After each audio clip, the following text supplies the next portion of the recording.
எல்லாம் வல்ல இறைவனது திருவடிகளை எனது மனம் மெய் மொழிகளால் போற்றி பணிந்து இன்றைய தினம் ஒரு திவ்ய தேசம் நிகழ்ச்சியில் நாம் தரிசிக்க இருக்கும் திருத்தலம் கபிஸ்தலம் அருள்மிகு ஸ்ரீ கஜேந்திர வரதப் பெருமாள் திருக்கோயில். இத்திருக்கோயில் சோழ நாட்டில் அமையப்பெற்றுள்ள 108 திவ்ய தேசங்களுள் 9வது திருத்தலமாகும். இத்தலத்தின் மூலவர் கஜேந்திர வரதர், தாயார் ரமாமணி வள்ளித்தாயார், தீர்த்தம் கஜேந்திர புஷ்கரணி. இத்தலத்தின் அமைப்பு 5 நிலை ராஜகோபுரத்துடன் அமையப்பெற்றுள்ள இத்திருக்கோயில் பரந்த வளாகத்தில் அமையப்பெற்றுள்ளது. இங்குள்ள மூலவர் கஜேந்திர வரதப் பெருமாள் ஆதிமூலம் என்றும் அழைக்கப்படுகிறார். இவர் புஜங்க சயனத்தில் கிழக்கு நோக்கி அருட்காட்சி தருகிறார். இத்தலத்து இறைவி ரமாமணி வள்ளித்தாயார் பொற்றாமரையாள் என்னும் மற்றொரு திருநாமத்துடன் அழைக்கப்பெறுகிறார். இத்தலத்தின் விருட்சமாக மகிழம்பூமரம் அமையப்பெற்றுள்ளது. இங்கு ஆடி பௌர்ணமி அன்று நடைபெற்று வரும் கஜேந்திர மோட்ச லீலை, வைகாசி விசாக தேர் திருவிழா மற்றும் பிரம்மோற்சவம் ஆகியவை மிகவும் சிறப்பு வாய்ந்த விழாக்களாக கொண்டாடப்பட்டு வருகிறது.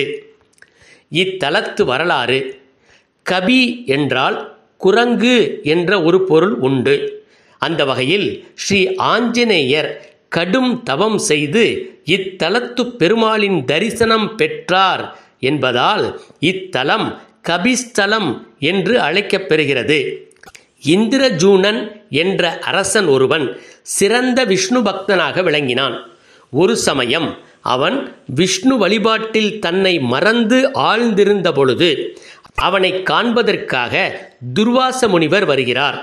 அரசன் அவரது வருகையை உணராமல் இருக்க தன்னை அரசன் அவமதித்து விட்டதாக கோபம் கொண்ட முனிவர், முனிவர்களை மதிக்கத் தெரியாத நீ யானையாகப் பிறப்பாய் என்று சாபம் கொடுத்து விடுகிறார். பின்னர் தன்னை மன்னிக்குமாறு வேண்டிய அரசனிடம், திருமால் மீது பக்தி கொண்ட யானைகளுக்கெல்லாம் அரசனாக பிறந்து திருமால் மூலமாகவே நீ சாப விமோச்சனம் அடைவாய் என்று கூறுகிறார். ஒருமுறை ஒரு குளக்கரையில் இருந்த அரக்கன் ஒருவன் குளத்தில் குளிக்க வருவோரையெல்லாம் காலை பிடித்து நீருக்குள் இழுப்பதை வாடிக்கையாக கொண்டிருந்தான். ஒரு நாள் அங்கு வந்த அகத்தியரின் காலையும் நீருக்குள் இழுக்க அவர் அவனை முதலையாக போகும்படி சாபம் கொடுத்து விடுகிறார். அதனால் மனம் வருந்திய அரக்கன் மன்னிப்பு வேண்டி நிற்க அரக்கனுக்கு திருமால் மூலமாக சாப விமோச்சனம் கிடைக்கும் என்று கூறுகிறார் அகத்திய முனிவர். ஒருமுறை யானைகளின் அரசனான கஜேந்திரன் விஷ்ணுவை வழிபடுவதற்காக தாமரைப்பூ எடுப்பதற்கு அக்குளத்திற்குள் சென்றபொழுது முதலையாக அங்கிருந்த அரக்கன் கஜேந்திரனின் ஒரு காலை கவ்விக்கொள்ள காலை விடுவித்து கொள்ள முடியாத கஜேந்திரன் திருமாலை நோக்கி ஆதி மூலமே காப்பாற்று என்று அபயக்குரல் கொடுக்க அந்த வேளையில் திருமாலும் அருட்காட்சி தந்து முதலையை சக்கராயுதத்தால் கொன்று யானையை காப்பாற்றி யானை மற்றும் முதலை இரண்டுக்குமே சாப விமோச்சனம் கொடுக்கிறார். இவ்வாறு யானைக்கு திருமால் அருளிய தலமே கபிஸ்தலம் ஆகும். இத்தலத்தின் சிறப்புகள்: தமிழ்நாட்டில் உள்ள பஞ்ச கிருஷ்ண தலங்களில் இத்தலமும் ஒன்று.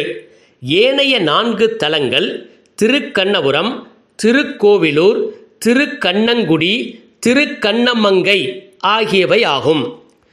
திருக்கண்ணங்குடியில் லோகநாத பெருமாள் கோவிலும், கபிஸ்தலத்தில் கஜேந்திர வரதர் கோவிலும், திருக்கண்ணபுரத்தில் நீலமேக பெருமாள் கோவிலும், திருக்கண்ணமங்கையில் பக்தவச்சல பெருமாள் கோயிலும், திருக்கோவிலூரில் உலகளந்த பெருமாள் கோவிலும் ஆக பஞ்ச கிருஷ்ண தலங்களாக அமையப்பெற்றுள்ளன.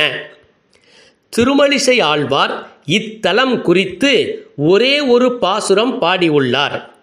கூற்றமும் சாரா கொடுவினையும் சாரா தீ மாற்றமும் சாரா வகையறிந்தேன் ஆற்றங்கரை கிடக்கும் கண்ணன் கடல் கிடக்கும் மாயன் உரை கிடக்கும் உள்ளத்து எனக்கு என்று நான்முகன் திருவந்தாதியில் காவிரிக்கரை திவ்ய தேச பெருமானையே ஆற்றங்கரை கிடக்கும் கண்ணனை என்று கூறுவது குறிப்பிடத்தக்கது.